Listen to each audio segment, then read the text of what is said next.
This course is brought to you by AppyPie as part of our Academy series.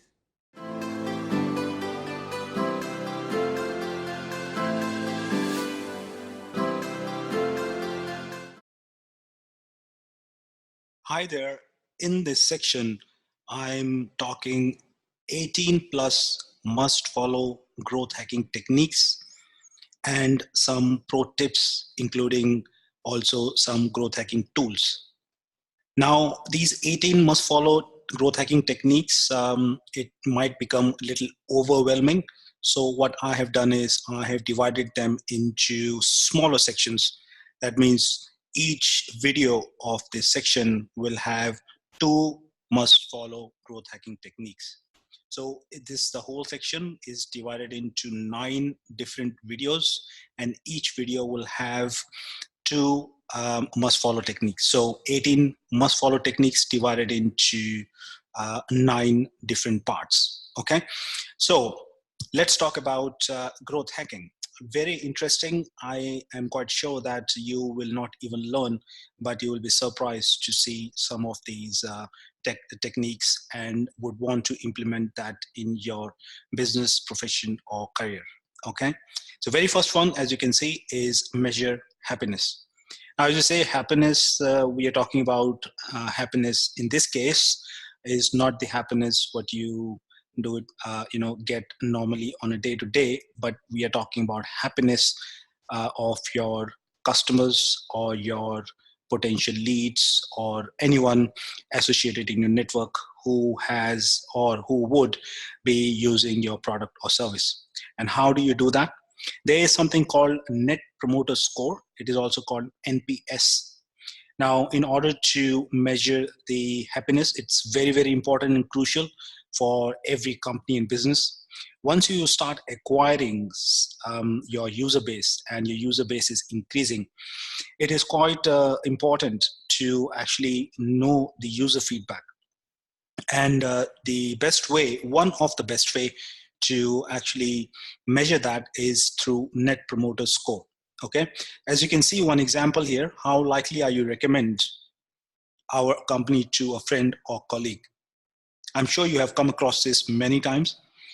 Maybe you have filled this, but Net Promoter Score will actually help you in getting to know the insights of your existing users, so that you can actually create more refined strategy and get more user base.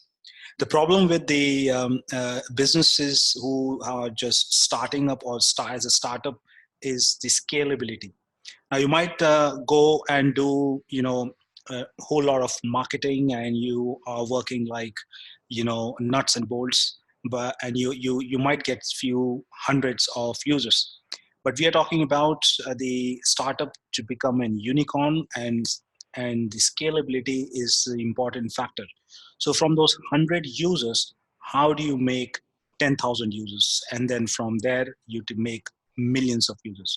For that, you need to have some insights and data, and those data can be collected through this. As I said, Net Promoter Score is where you measure the happiness of your customer. If they are really, really happy, then it might be a good sign. If they're not happy, then it might be a sign of some changes or some alterations to your product, which in the both case is really, really good. Because even if I get, let's say, a score of 1, 2, or 3, but I know that there is some corrections, and I would actually ask my users to let me know what is the correction I can do. But if I get like 8, 9, or 10, then it is like really good. But if you take as the average, that is what you need to work on. But Net Promoter Score is highly efficient and important for your business in order to measure happiness of your customer as a feedback. Two popular tools to use this is Qualaroo and Promoter. You can go to their site and actually go through how which one of these would be relevant and easier, as which one is user friendly and you can use at ease. Qualaroo and Promoter, promoter.io. All right. Now, pro tip. You might be wondering how to measure happiness and how to get the promoters. Now, promoters are all around you. People who are working with you as a colleague, and people who are in your network, people who are in your Facebook, Twitter account, Instagram, and LinkedIn. You can actually ask them to share and ask the promoters to share what you're offering. So in this case, want to get paid or to refer your friends, join 1 month ambassador program today. So you have to come up with something and related to what you are selling or you want to sell, which has to be lucrative, and people should actually be looking out for it. So in this case, they are giving 1 month ambassador program, and it might be a possibility that people are wanting to join ambassador program, and that's how they want to promote, and they are asking them to share. Okay, that is the first one. Moving on to the second one, create more landing pages.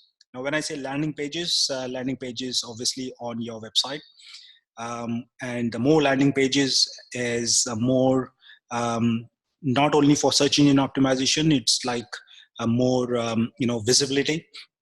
If you go into a little bit more detail, let's talk about that. Companies with 10 plus landing pages gets 55% of more signups. Now, you might be wondering, why do you create landing pages? Like, if you don't have 10 plus products, then it is really something to think about. If you have multiple products, then I would recommend that you create each landing page for that particular product. Okay, more landing page, it is just something like which you need to keep that in mind, that more landing pages, more visibility, more traffic, and more potential leads coming into you.